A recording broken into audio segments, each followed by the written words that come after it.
Thanks for staying with us. We're still discussing this matter, and I think we've all highlighted the issues. But I really would like us to focus a bit on the solution.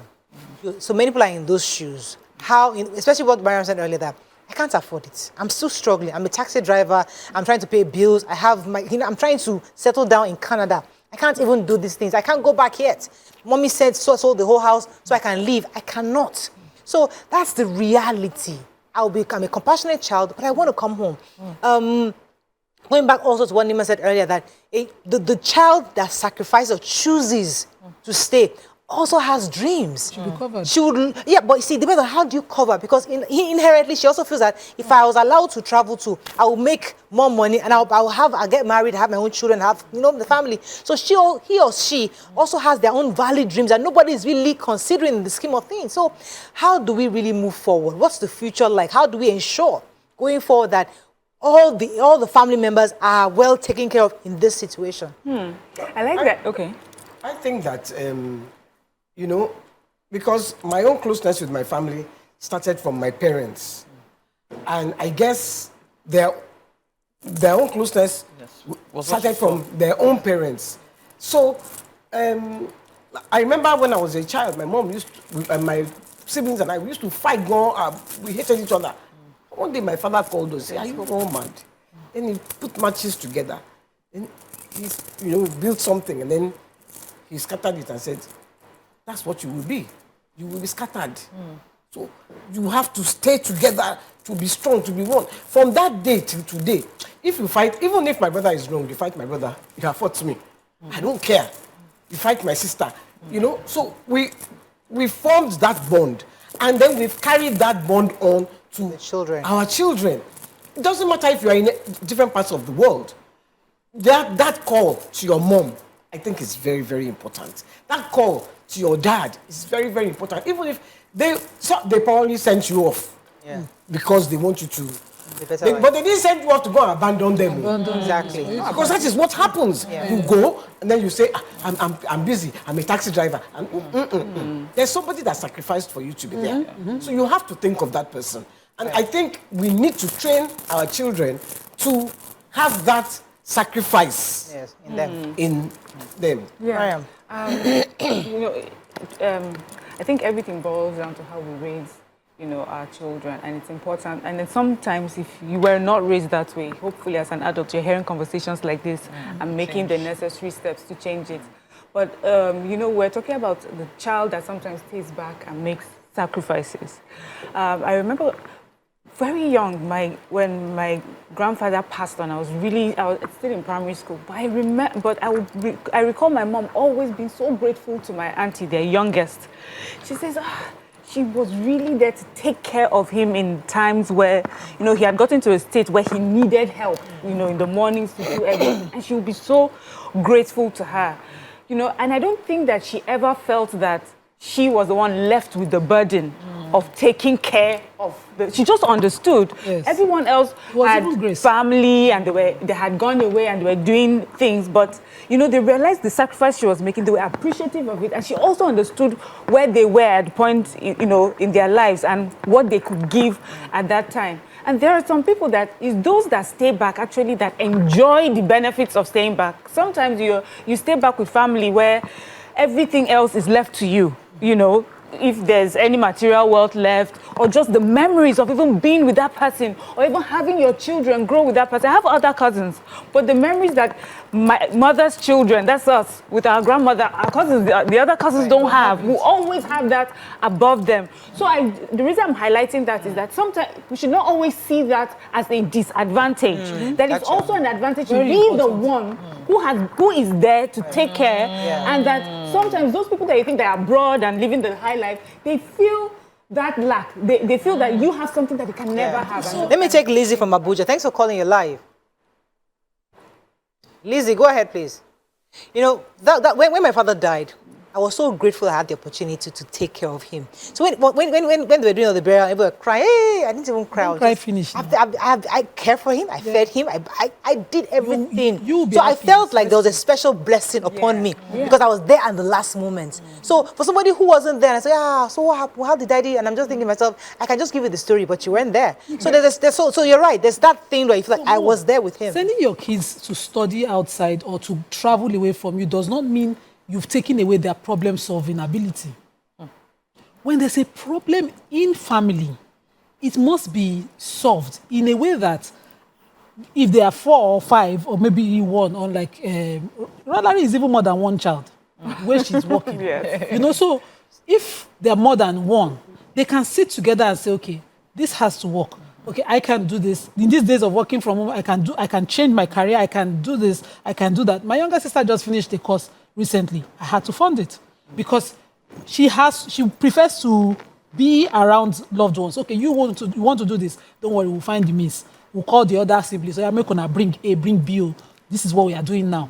We do it together so that she's empowered to continue to be there. It is problem solving. When you are outside, you can decide, this taxi where I drive this place is costing me more back home. Can I drive taxi at home and be with my mom? Can I make it work? It's not like this mentality of we must earn materialistically. We consider the only fulfillment that materialistic earnings. There's fulfillment in being with your loved ones. See what Moria was the example she's giving. She's done grieving. You know, when your loved one is in that kind of state and they finally pass, you're grateful that death itself is mercy at that point. So you're done with the grief. The person that wasn't there will now come like me when my father passed. After he had been calling me, I thought this man can never die now. He's very healthy. And then suddenly the grief will be with you forever. Let me take this call from Monday. Surule has been holding for a while. Monday, you're live. Oh, I'm so sorry. You see, let me come to you, Tara. Talking about solution again. When you want compassionate children, do they have to be biological? Because you see, a lot of these are our mothers and our fathers whose children live abroad. They spend time in church.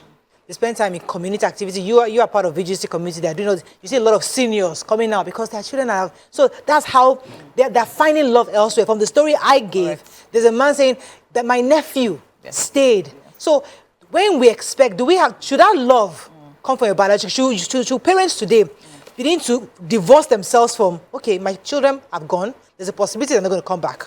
There's a possibility I might not get that love from them. Let me find other children in Nigeria who can be. Do you think that's I mean, speaking of VGC now, for example, the charity work is really focused on senior citizens. And the reason why is because we have a community of retirees.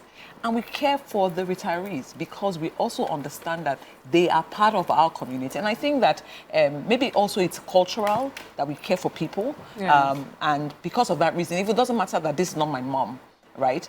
Recently, a friend of ours who lives in Dubai, her mom had just moved to an estate where one of our friends lives. And she immediately took her children to go and visit new grandma, right? And this is, her children are not here, but then you are my friend, and I'm here. I will visit your mom and invest in that relationship. So I do agree with you. You see, Tara, that is what I'm talking about. That is the African way. Africans care for each other. It does not have to be biological. We're getting somewhere. Correct. It can be. Look, my friend, and this is in England, her neighbor, someone in church, she was going there looking at her, and she used to call her grandma. They were not for sure. Related in any way. She was looking after this lady. Cultural societies. So, for example, that is the African way. So, my mom lives in England as well. And during COVID, for example, it was the Ishekiri groups that will identify who are all the people who are above 75 years old that are part of our community. And they were going to their homes. They could not go into the houses, but they were bringing food to them to say, this is it. Because even though it is outside of Nigeria, we are family. Let me take this call. It's been holding for a minute. Lizzie, are you still there? I'm still here. Please go ahead. You're live. Sorry for keeping you. Thank you. Well done, ladies. And I'm glad that there are already custom solutions to taking care of our elderly ones. But the challenge here is, now that we are sending a lot of the children abroad, I believe the children will be seeing how the abroad people are taking care of the elderly ones. So why don't we begin to go into developing communities? And I mean, in Nigeria, boarding schools are big. yes, it doesn't look like it's the African thing, but then you need to start creating the community, enlisting parents that don't have the children around, and then all that money and all that support that a family member wants to give can be given in a structured environment. So that's my take on it, because as it is now, we need to start taking solutions more than just speaking plenty to rinse. Thank you, lady. Thank you very much. We have to wrap up on this, and I think let's take a few comments as we wrap up. On any comments on social media, so we can. Someone says some families are so damaged and destroyed that by hatred that even to agree on how to take care of a parent is a serious issue. What about raising kids? Says, just imagine how to tell my sister's husband. That's Afsa. Says, I'm just imagining how to tell my sister's husband that I want us to be in the same area. I would love to, but it's not feasible in our reality. Yeah. Madam, big cases, Auntie Yanni is talking about family in a normal situation.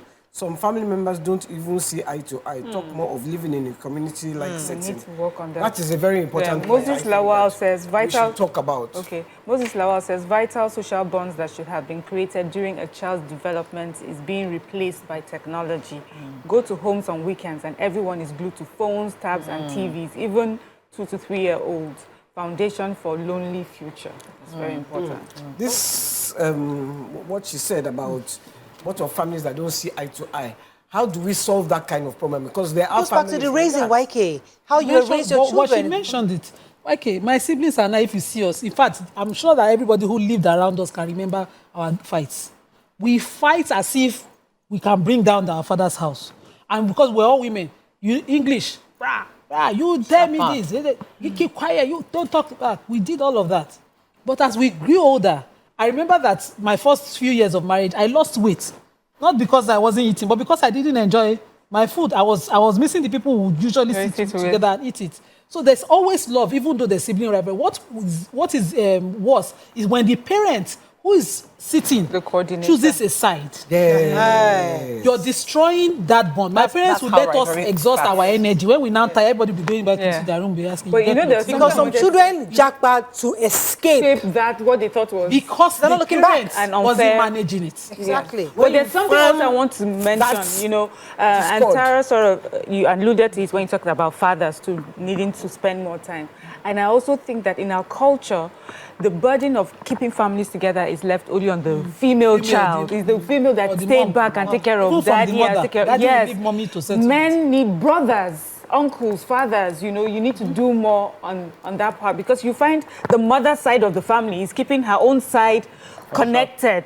But the father's side, you can't go to your father's side and feel comfortable because that bond was not formed. Your father did not make the deliberate effort in making sure that you were connected with your cousins. Not in all cases. Not in all cases, but it's something that is quite common in our culture. Because you find a lot of people that will tell you, I'm closer to my mother's side of my family than my father's side. I'm not saying that they are my mother's side and I'm close to my father. All my cousins. But you explained that in your own situation, it was deliberate. So they understood why it had to be so. Women are also more relational. Yes. So I would also say, and this is what I have done in my own setting, I have made sure that my children spend time with their cousins on their father's side. Yes. And because we are more relational, mothers have to remember that we also have that responsibility. I would say that we can, I know it's controversial, but I would say that women should also take the responsibility to make sure that their children are not only close to the siblings on their side. They should actively do, because there's a reason why we have these families, both sides. And as women who are more relational, please let's also apply it and support and assist our husbands because it doesn't come naturally to men. And so because it doesn't come naturally to men, women can rise up to the occasion and it's fine to do so. I agree with you because I distinctly remember my father carrying me to his brothers. Where I grew up, Dotungwe, so we were also close. Why see the point is that these days things are different, Tara. I cannot. The families don't want to take anybody's child because you have issue of defilement. Nobody's watching. The factors we're dealing with doesn't entertain us carrying our children to any brother's house, any cousin's house anymore. Because of this thing that you know. There was defilement in those days. Just pray that it doesn't. You know why? What I'm saying with a lot of the issues that we're dealing with now is that we have thrown the baby out with the bath water. That's what has happened. Where we've decided, let's throw all the family, all the defilements and everything. Instead of doing the work of separating, correcting, yes, and separating. and the also issues. putting boundaries in place. It doesn't mean that they don't have to sleep there all the time. Yes. But they must They know visit. them. And then they must know be- the fault. So Yes. don't cover up. So Yes. I remember my mom would say, this bikini, you do something. I'll be like, Mom, why are you telling them? Wait till consign me. I don't know you, but my aunties will know this girl, this is her excess. This boy, it was public. And we used to think it was wrong because my neighbor, anything their kids do is secrets in their house. So we know what the kids can do in school, but their mom, she has never angels know. Yeah. for children. So we'll be compared. My mom will say, no, I will tell your auntie so everybody knows. When What you're you're- visiting, you will see them, they'll be doing that. Auntie, don't carry that your bad behavior here. Go and do something. Everybody worked on that excess. It's right, But like- these days now, we do the cover up. And women, I'm coming back to Rolari, when Temidire is very bad and he has done some bad things I just can't say on, Rolari will call Alagbule on video. do you know what Temidire did? Exactly. Everybody will now become, I will say, leave this boy now, why are you embarrassing him?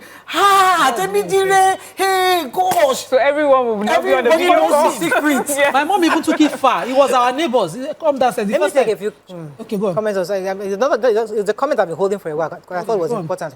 Abandoning parents in their vulnerable years. This is from Otumba Karim. Abandoning parents in their vulnerable years, despite their sacrifices, is heartbreaking. Lavish celebrations after their passing No, that is contradict the insult. values of honoring parents emphasized in Holy Scriptures. Now, this issue of giving our parents a befitting burial It's culture now. is for me, it's cultural. Yes, I mean, I'm trying to see how to say it. Where I understand people saying, "Oh, you shouldn't do that because you're not there in their lives," but the truth is that part of the legacy that I want to leave for my own children to realize that my parents had a befitting burial. So I think that we always make it look like it's a bad thing to give your parents a burial befitting. a cover So up. So the requirement to give your parents a befitting burial is that they were well cared for. You will Where give I'm them from. a befitting life. A befitting life. Where I'm from, where we have the Diogbe custom, is that you give them a good life. So at the burial, where you are spending the money in Auchi custom, they even bring out the wives. To which role did you play in this mama's life? You will come out. That day they will judge you. Your food can be rejected. If you like, Korea or Lopo from the Lagos of Lagos, you will cook your food and they will ration. Some people will come, no, when mama was sick, she did not show up. They will discuss all of that and they can say, okay, Interesting. that's they will Move your own food. yes, they will reject your food at the burial. It's not now that everything gets as civil now they chop anyone. But in those days, I remember when my grandmother died. So you my have mom to earn. prepared. You have to earn your to place to be travel. even In there. fact, I saw my mom palpitating because when my grandmother died, my mom was on Hajj, and my grandmother was terminally ill, but they didn't know. And so when she came back and she had passed, my mom was palpitating on her way to burial. She bought everything. My mom described what she went through when she came back because my auntie had gone around to say she was not there when my mother died. I was the one that did everything. My mom was on her knees saying, "I'm a daughter of this town. My father is so and so." At the burial, when she came back, she was describing that I'm his daughter of so and so. How can you think I will abandon? She explained Why her she wasn't unavailability. there. So we have expectation. befitting I love burial. that. It's not be party. It's now that it's not just partying and it used to be that you need to be wrap up. there. We need to wrap up, You showed up. Mikey. Can we just talk about this befitting burial? Because me, I don't Mikey, that's a understand topic for another day. This befitting Me burial. and you don't understand. Let us, I brought up. I was that. I was careful to bring it up. I don't want us to focus on befitting burial matter because I need to. we'll discuss it's a big problem for me because I don't know what a befitting burial. you gave your father a befitting we burial. that All we of Nigeria chop. No, stood don't for a worry. fella. We didn't spend a dime. The dead have died. All we did Yes. is we rented TBS. We didn't serve. Yes. Partner, we did not serve. We carried his body for people to see, and we took him and buried him. We didn't do party. We Did gave him a something. people's burial. Not where we go, everybody wear lace. And say, we did not give him a befitting burial, Jerry. Let me tell you how you know. I go to, excuse me, I go to a don't lot want of to these bring burials and I'm sitting on YK. why am I Take it here? up, Akulo Maga. Yeah, did you want that? We that When- dead. when We are you- the ones that will share meat and tell you whether he died befittingly.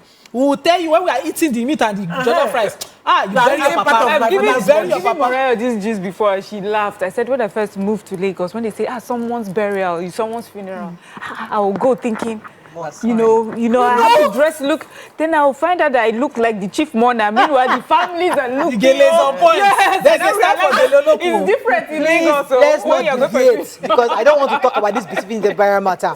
I mean, Lagosian parties in our blood. We give our family befitting burials in this town. So don't even try that. Going back to our matter, engineer Tijani- I will ask you, are you the one that killed my mother or my father? Why do you want to eat rice? Are you all right? Okay, Mr. Engineer Tijani said the first thing is to pray to God to grant us children. And I think we can wrap up with this. Grant us children who will be kind and merciful towards us.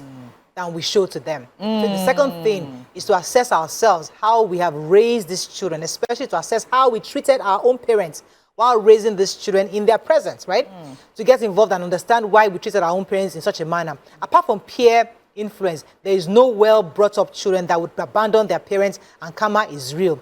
He was now quoting something from the Quran saying that, and your Lord shall and your Lord has decreed that you worship none but him, and that you be dutiful to your parents. If one of them or both of them attain old age in their life, say not to them a word of disrespect, nor shout at them, but address them in terms of honor. So Honor your father and your mother. I think we have to wrap up. But I think somebody said it on one of the callers, says, it doesn't matter where you are in the world. Some people are in Nigeria, they don't see their parents. So it's how you raise your children with compassion, with love, whether they feel compelled to continue that relationship with you, no matter where they're part in the world. So I think that either way is how we raise. And I love YK's model, where the kids are used to being in that place. So no matter where they are in the world, they come back. And it helps them to build those everlasting relationships.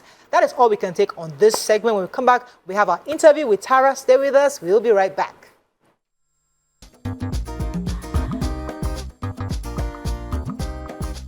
Stay tuned. Your View will be right back.